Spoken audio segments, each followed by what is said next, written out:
we don't always make the best choices when it comes to staying hydrated. Of course, water's fabulous, but a lot of people head to the refrigerated section of the grocery store and iced tea and orange juice and a lot of sugar in that, a lot of stuff you don't need, and not necessarily hydrating you if it has caffeine. Yeah, that's definitely something to think about, because sugary drinks, there's lots of times when, yeah, they're nice to have when we're celebrating, but we don't want them to be everyday kind of choices, because then we know that leads to weight gain, chronic disease, and tooth decay as well is pretty important. And I think also for your children, something to think about as well. I used to feed my kids juice, and I stopped about 5 years ago. I just don't feed them juice at all. They get their vitamins other ways, and I just think for your teeth and for extra weight gain is one of those things you can avoid. Not that I'm saying juice is terrible, I'm just saying everything in moderation. Exactly, yeah, juice is one of those things where it's not bad, but it's something, like you say, it does have a lot of sugar still. It doesn't have that fiber that you get from the whole fruit. Exactly. So today you're giving us some healthier options when it comes to staying hydrated that people can actually do right at home in the comfort of their own kitchen. Yeah. So this one that I like to make quite often is just mint in water. So I boil water, put mint leaves in it for about half an hour, and then take them out and cool the water. So if we want to try a bit of that. Sure.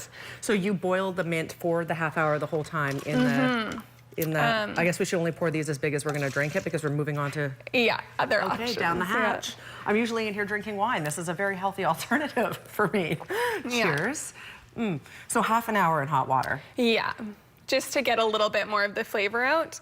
It's funny, the first time I offered this to my parents, my mom was sipping it and making weird faces, and then my dad started coughing, and I was worried. I was like, do people not like this? But it's delicious. I love it. I love infused anything with herbs and fruit. It's good for you, and it tastes good and super refreshing, right? Yeah.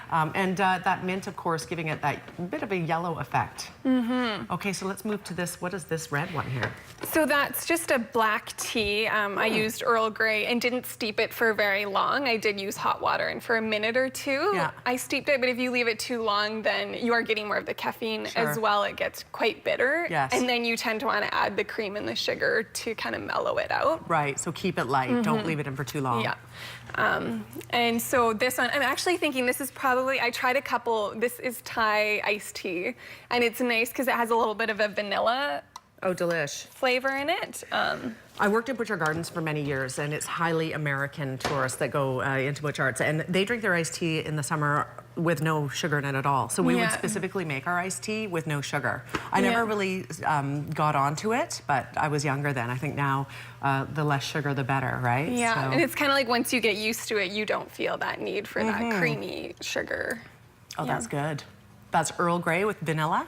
No, this one actually is the Thai iced tea. Thai iced tea, and that is delicious as well. Yeah, so you can buy this at more of like an ethnic grocery store. They come in like these big bags of tea leaves. Really cheap, really good. Nice, lasts you all summer long.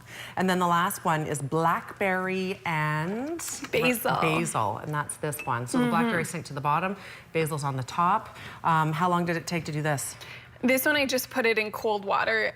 So this morning I put it in to infuse it. So a lot of people like using, say, this water bottle that I brought here, and they'd put in the morning their fruit or their herbs or something, and then you can infuse throughout the day, add water as you use it up. Sure, and a lot of people do that with lemon, so why not take a step further with other fruits and herbs, if you're growing an herb garden, for example. Yeah, and it's nice, it adds like extra color. Like I find the fruit itself doesn't taste too much, but it makes it look pretty and makes it more exciting to be drinking water. That's my favorite. I love that. Yeah. Basil?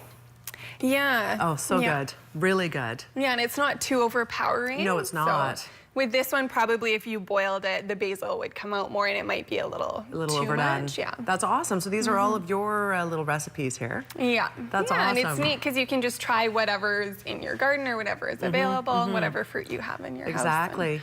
And make big batches, and you have it all week for work, or if you're heading out to the lake or whatever, stay hydrated, and it's delicious. Yeah. Awesome, Nadine. Thank you very much for sharing with us your recipes today. Yeah. Thanks for having me. Very welcome. And if you would like more information, you can dial 811. There is always a registered dietitian on hand if you have any questions.